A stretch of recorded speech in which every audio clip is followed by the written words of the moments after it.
أما بعد فإن أصدق الحديث كتاب الله وخير الهدي هدي محمد صلى الله عليه وآله وسلم وشر الأمور محدثاتها وكل محدثة بدعة وكل بدعة ضلالة وكل ضلالة في النار. Möhtərəm qardaşlar və bacılar, həqiqətən bura belə bir yerdir ki, insan belə danışanda artıq sirkələnir. Yəni bunu sadəcə olaraq dərk eləmək lazımdır. Bura sahabələrin qanı tökülən yerdir. Burada Allah Resulü s.ə.v-in 70 sahabəsi dəfn olunan yerdir. Yəni bura ən böyük bir əsər qoyub getdi bizə. Baxmayaraq ki, zahirən görünsə də ki, burada məğlub olublar, amma daxilən böyük bir qələbə qoyub gediblər biz üçün. Yəni ki, yol qoyub gediblər sahabələr. Onlar çünki sahabə hər biri alim salirdi, ictihad əhli idi. Onlar ictihad elədilər və bizə göstərdilər ki, bunu eləsəniz sizi nə gözləyir gələcəkdə.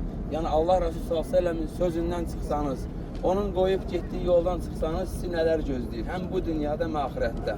Amma onlar mütləq şəkildə olaraq biz də bilirik ki, Allah Subhanahu bizə Quran-ı Kərimdə xəbər verir ki, mən onlardan razıyam, onlar da məndən razıdır. Bura Uhud dağıdır. Yəni Uhud yeridir. Uhud döyüşdə niyə adlanıbdır? Bu Uhud dağına görə. Uhud dağının uzunluğu təxmini 8 kilometrdir. Ən hündür yeri 100 metrədir. Və burada döyüş olubdur.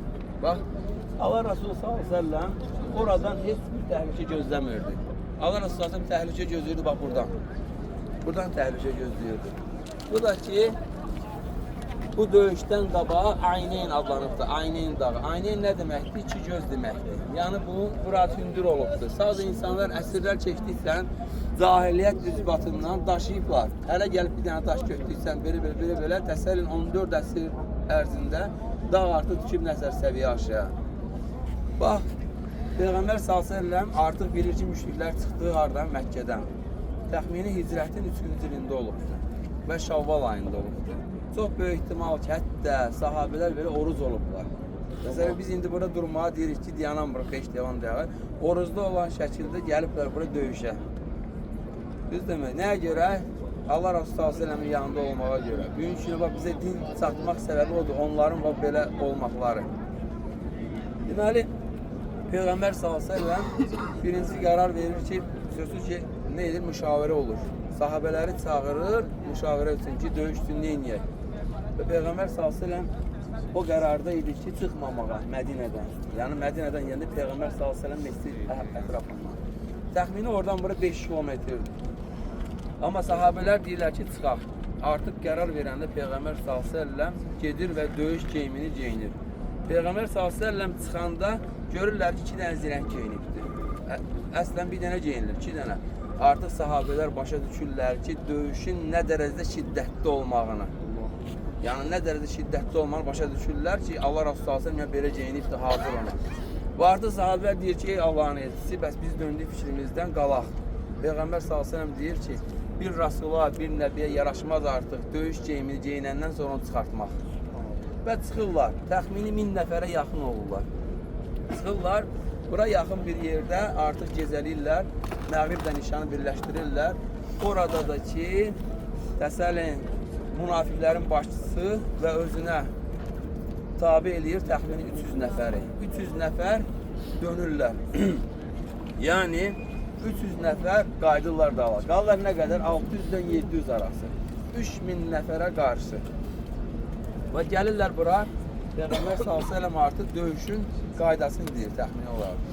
Bura, necə dedim ki, Ayneyn dağı idi. Və Allah Resulü s.ə.v bu dağın üzərinə 50 sahabə yerləşdirir və onların da başçısı bayrağı verir ki, mən Abdullah ibn Cübeyrə, radiyallahu anhaya. Abdullah ibn Cübeyr, 50 nəfər sahabənin orada dururlar.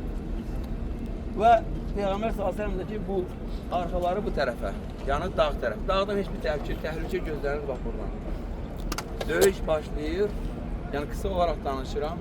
Döyüş başlayır, şiddətli və artıq qələbə olur. Yəni qələbə olur, müşriklər başlayırlar qaçmağa. Amma əllərində olan şeyi və yaxud da nəyələr, qənimətlər artıq qoyub gedirlər və sahabələr də görür bunu və artıq düşmək istəyirlər. Abdullah ibn Cübeyr deyir ki, düşməyin.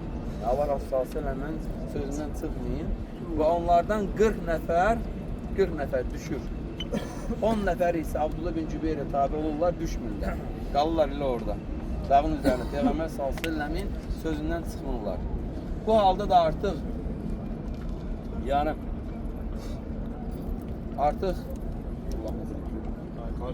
Xalid ibn Valid radiyallahu anh, yəni bilirsiniz orada artıq o müşrik idi elə. İslamdan qabaq idi və böyük bir sərkərdə idi. O nə edir? Görür ki artıq sahabələr gedir müşriklərin dalınca, bax buradan təxliyi, bax fikir verirsiniz oradan. Oradan gəlir, dağın üstündə elə gözləyir ki, oxçuların düşməyin. 10 oxçunu öldürür və artıq Peyğəmbər s.ə.v və sahabələr qalırlar nerede? İki müşrik arasında. Bunlar qaçırdı, bunların dalınca, düzdürmü? Bunlara dönürlər, bunlara dönürlər, bax belə. Beləcə də Allah Resulü s.ə.v burada xəsarət alır, böyük, hətta dişi qırılır. Necə bilirsiniz ki, yanağında yara alır və 70 sahalə burada dünyasını dəyişir. Abdullah bin Cübeyr, Mus'ab, ən böyükdəki Peyğəmbər s.ə.v-in əmisi burada dünyasını dəyişir. Onu da kim öldürür? Vahşi öldürür. Baxın qardaşlarım, vahşi deyəndə insanlara nifrət əmələ gəlir. Bu da düzgün deyil. Çünki necə bilirsiniz ki, o sonra İslamı qəbul elədi və sahabələrdən oldu. Düzdürmü? Amma nə edir o? Ona Bədir döyüşünə görə yəni nə vəd verilir ki, sən əgər Həmzəni öldürsən, sən azadsan. Rəvayətlərdə gəlir ki, o ən güclü mizahdan idi, çox güclü. Və nə edir qardaşlar? Təsəllin ki, mizəni atır, Həmzə radiyallahu anh'ın ağzından girir, ayağından çıxır mizə. Yəni bütün qarnını belə deşik çıxır. Bir dənəyə belə öldürür onu. Həmzə radiyallahu anh. Həmzəni bəli. Həmzə radiyallahu anh kim idi? Peyğəmbər s.ə.v-in əmisi oğlu idi. Peyğəmbər s.ə.v-in süd qardaşı idi əmsində. Əmsində süd qardaşı idi. Yəni təxmini eyni yaşda idilər. Sözsüz ki, bu çox böyük kədər yarıb. Nəyin ki, hamısı. Sonra artıq necə olur? Bax, o yarığı görürsünüz, bax belə yarıq. Birinci Peyğəmbər s.ə.v qaçır, yəni çıxır daha doğrusu, çəkilir oraya dağa. Dağa çıxanda hədisdə gəlir ki, dağ başlayır silkelənməyə. Peyğəmbər s.ə.v deyir, sakitləşdir ey Uhud, sakitləş ey Uhud. Sənin üzərində bir nəbi, iki şəhid və bir sıddıq var. Artıq Peyğəmbər s.ə.v burada da xəbər verir. Kim? Ömər radiyallahu anh'ın, Osmanın şəhid olmaq haqqında. Təsəllisiz, yəni onlar şəhid olurlar sonra. Və sıddıq da necə bilirsiniz ki, Abbaq radiyallahu anh idi. Niyə görə sıddıq alınır? Yəni danışmaq olaraq söhbəti, sıddıq ona görə ki, Allah Rasulü s.ə.v ən birinci təsdiqləyən kişilərin içində, uşaqların içində Əli radiyallahu anh, qadınların içində Xədicə radiyallahu anhə, yəni nə olubsa həmən təsdiqləyirdi. Təsəlliyin ki, gəlir insan, heç nə xəbərin yoxdur, heç bir şeydən, səndə heç yəni səmavi bir məlumatın yoxdur, imanın yoxdur, misal olaraq deyirəm, yəni ki, bu barədə məlumatın yoxdur. Gəlir deyirlər ki, sənin dostun iddia edir ki, bir gecənin içində getdi, Qudsa gəldi. O deyir, əgər o deyibsə düz deyir. O deyirsə düz deyir. Ona görə hər zaman sıddıq alınır. Yəni sadiqləyən, sıddıq, sadiq. Gəlir. Deməli, bax belə. Peyğəmbər s.ə.v çıxır, bax oradakı, bax yarıq dinləyir, ora çəkirlər kimləri? Yaralıları. Yaralılar çəkirlər ora, sarıqlar və s. axir. Burada döyüş görürüz necə olur? Belə təxmini qısa olaraq məlumat budur. Amma burada nə oldu? Əslində görürsünüz, düzdürmü? Deyirik, məğlubiyyət oldu zahirən. Bəs dedik, daxilən artıq burada nə var? Böyük bir yol var, böyük bir qələbə var, ümmət üçün hansıdır? Yəni Allah Rasulü s.ə.v-in sözündən, qoyub getdiyi yoldan kim çıxarsa nə onu gözləyir? Yəni sahabələr bunu bizə qoydu getdi. Bir işlə görürsə insanlar gəlir, o boyutda yeri, o boyutda ziyarət edirlər, o qədər əziyyət çəkirlər, gəlirlər bir balada şirk eləməklə bütün ibadətlərini neyirlər, məhv edirlər. Gəlib burada məhz torpaq aparırlar. Misal olaraq deyirəm, düzdür? Ya gəlirlər burada qəbirstanlığa, qəbirdən neyirlər, deməyərək, qəbirdən birbaşa istəyirlər, hətta elə də var, neyirlər, təvəssür edirlər. Amma necə bilirsiniz ki, Allah Rasulü s.ə.v dünyasını dəyişəndən sonra heç bir dənə belə dəlil yoxdur ki, hansısa sahabə gedibdir Peyğəmbər s.ə.v-in qəbrinin üstünə deyib ki, Allah Rasulunun yəni üzü hörmətinə, yəni istəyib Allahdan. Olmayıb belə şey, yoxdur. Allah Resulü s.ə.v nəyə görə gəlmişdi? Özünə çağırmaya gəlmişdi. Və yaxud da ondan qabaqcı peyğəmbərlər gəlmişdi özünə çağırmaya. Yox, nəyə gəlmişlər? Missiyalar nə idi? Deyir ki, Allah Resulü s.ə.v deyir ki, nə deyir? Məndən qabaq olan peyğəmbərlər tikdiyi bir binadır. Mən isə gəlmişəm onu nə? Tamamlamağa. Yəni tövhidə. Tək Allaha çağırıblar. Və budur qardaşlar. Yəni mən də Rəbbimizdən diləyirəm ki, Allah Subhanahu hər birinin ibadətini qəbul etsin.